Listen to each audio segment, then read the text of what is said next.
sommes là aujourd'hui dans le cadre d'un CDD qui est organisé pour le tirage au sort des bénéficiaires du projet Yokku Kom Kom. C'est un projet qui est mis en place à partir d'une phase pilote en 2014.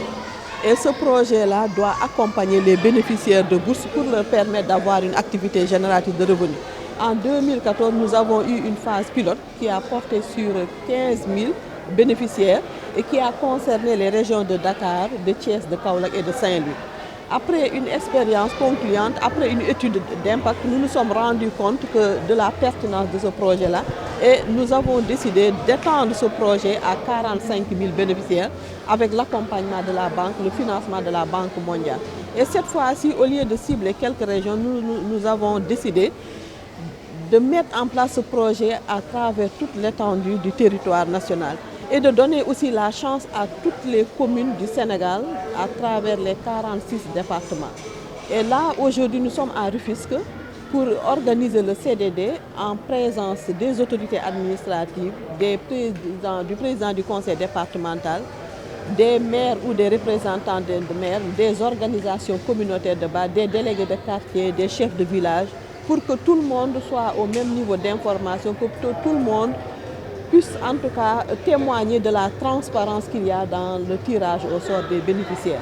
Nous allons tirer les communes qui vont être éligibles, qui vont bénéficier de ce projet.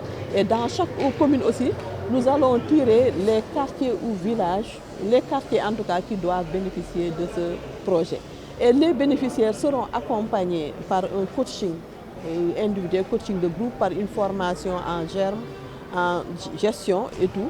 Il y aura également une injection de cash de 150 000 par bénéficiaire pour leur permettre de mener une activité génératrice de ce revenu. Pourquoi il y a un minimum de 12 de bénéficiaires par quartier? Parce qu'ils seront organisés autour des associations communautaires d'épargne et de crédit ou d'associations villageoises d'épargne et de crédit. C'est comme ça que cela doit se dérouler et là, nous allons tout de suite procéder au tirage au sort, comme je l'ai dit. Nous avons dit que chaque commune va avoir 87 bénéficiaires. Mais il y a eu des communes qui ont déjà eu à bénéficier de ce projet Yokku Kom Kom, donc ils ne seront pas en tout cas bénéficiaires à nouveau. Mais dans chaque commune aussi, puisqu'on va avoir sûrement plus de 87 bénéficiaires dans la commune, nous allons faire le choix, le tirage au sort des quartiers et villages qui vont être en tout cas concernés par ce projet Yokku Kom Kom. Au niveau national, nous allons enrôler 45 000 bénéficiaires au projet Yokku Kom Kom. Bon, la durée du projet, là, déjà nous sommes au niveau de la phase en tout cas de ciblage.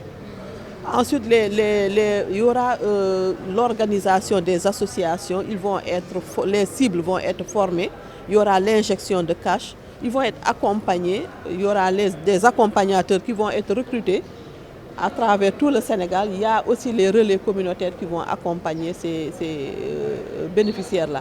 Mais nous souhaitons qu'au-delà en tout cas de l'accompagnement, que les bénéficiaires puissent mettre en place des projets qui seront pérennes. Des projets qui vont en tout cas générer de la valeur ajoutée pour impacter sur leur niveau de vie, pour impacter sur leurs revenus. C'est principalement les femmes, mais on peut trouver également des hommes parmi les bénéficiaires de bourse. Et il faut peut-être informer qu'au niveau du ménage, on va choisir la personne qui a plus d'aptitude à mener ses activités génératrices de revenus parce que la bourse concerne le ménage.